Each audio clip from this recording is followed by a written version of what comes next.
और गांधी पर सवाल उठाने वाले आरएसएस के लोग ये भी याद रखिएगा कि जब विश्व में जाते हैं ना तो नतमस्तक गांधी के आगे ही होना पड़ता है। पहले ये बताइए, राष्ट्रपिता कहना उनको गलत है या सही? हाँ, मैं बिल्कुल बताता हूँ। और भगवान राम ने क्या बोला? जननी जन्मभूमिश्च स्वर्गादपि गरीयसी। यदि वो इस देश को अपनी माता मानते हैं तो आप कैसे कह रहे हैं कि उनसे, राम से ऊपर उनका कोई पिता हो गया?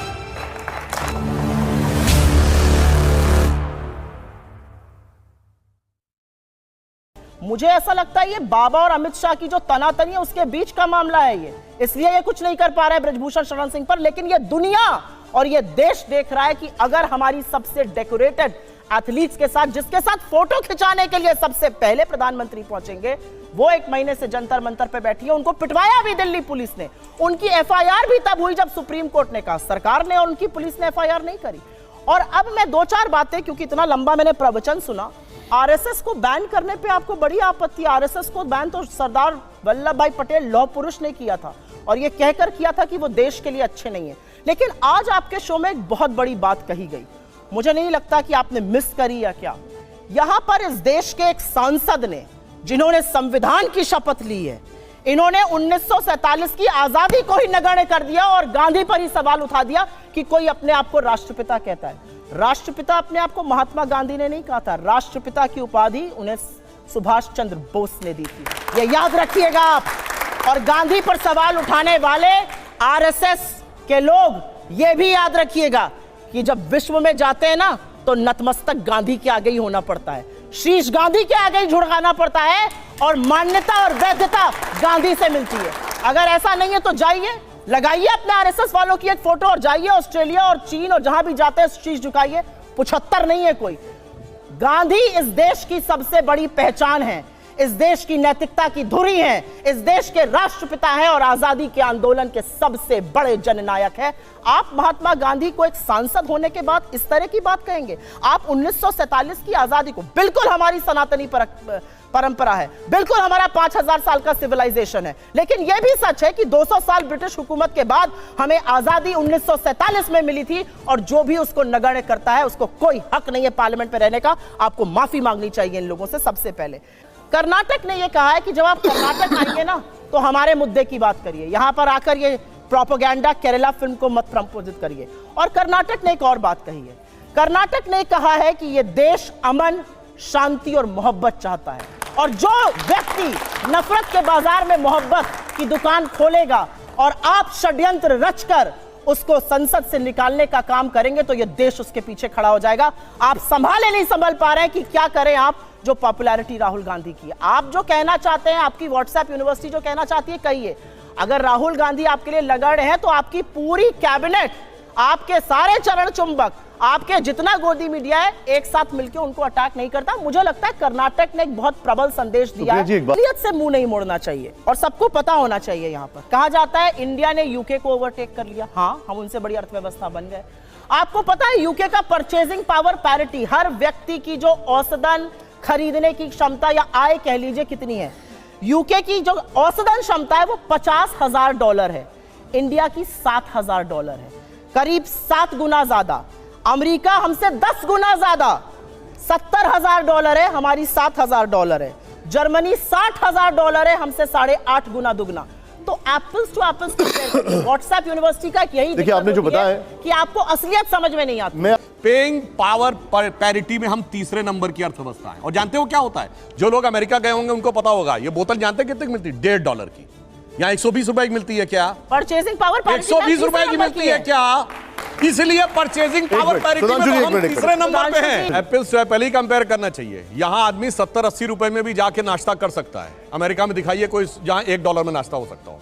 चुनौती से कहता हूं। इसीलिए मैं कह रहा हूं भाई, ये जो इकोनॉमिक, इसीलिए अगर IMF, वर्ल्ड बैंक ये चीजों की रेटिंग दे रहे हैं तो, और मजे की बात देखिए, उस पार्टी से सबसे ज्यादा विदेश भ्रमण करता है जिनका नेता, विदेश में जाकर ज्ञान देता, उसके बाद उनको नहीं पता। खैर, मगर आपने देखा पूरे प्रवचन में केरल से मुंह मोड़ ले गई।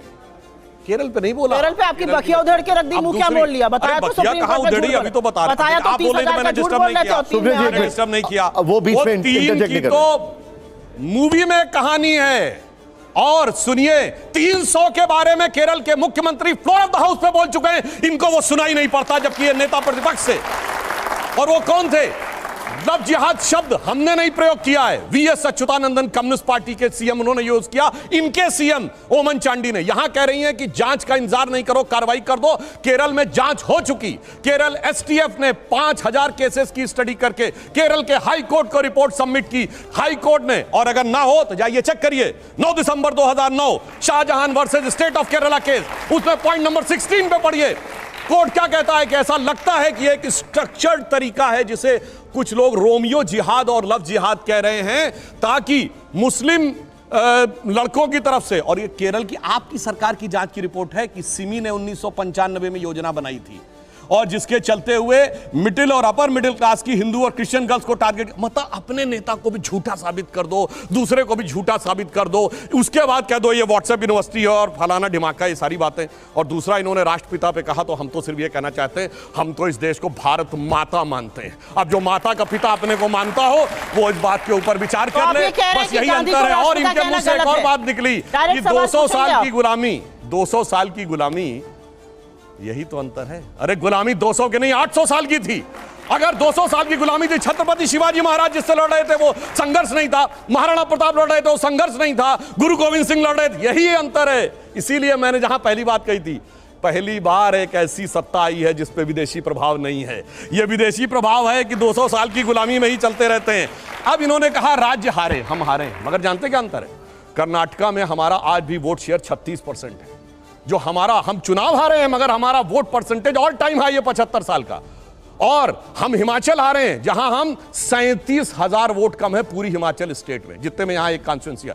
मगर आप जहां हारे हैं गुजरात में 32 ऐसी थी, 32 ऐसी कॉन्स्टिट्यूंसी थी जो 47 से आज तक नहीं हारे थे, वोट परसेंटेज आधा रह गया। उत्तर प्रदेश में आज एक विधायक और एक सांसद, यानी सुनिए लगभग सभी सीटों पे जमानत जब्त।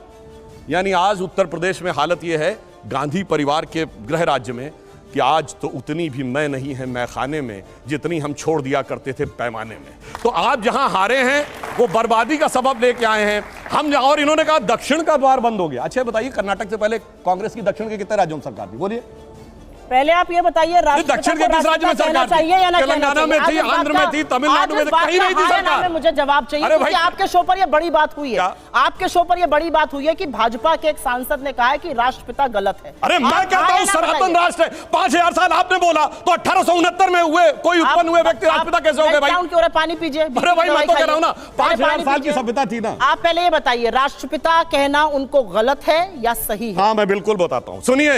गलत या सही, हाँ या ना में जवाब देना। बिल्कुल मैं बोल रहा हूं, जवाब तो सुनिए ना। जवाब जलेबी मत। गांधी जी का, महात्मा गांधी की बात हो रही है, गांधी जी का राजनीतिक दर्शन क्या था?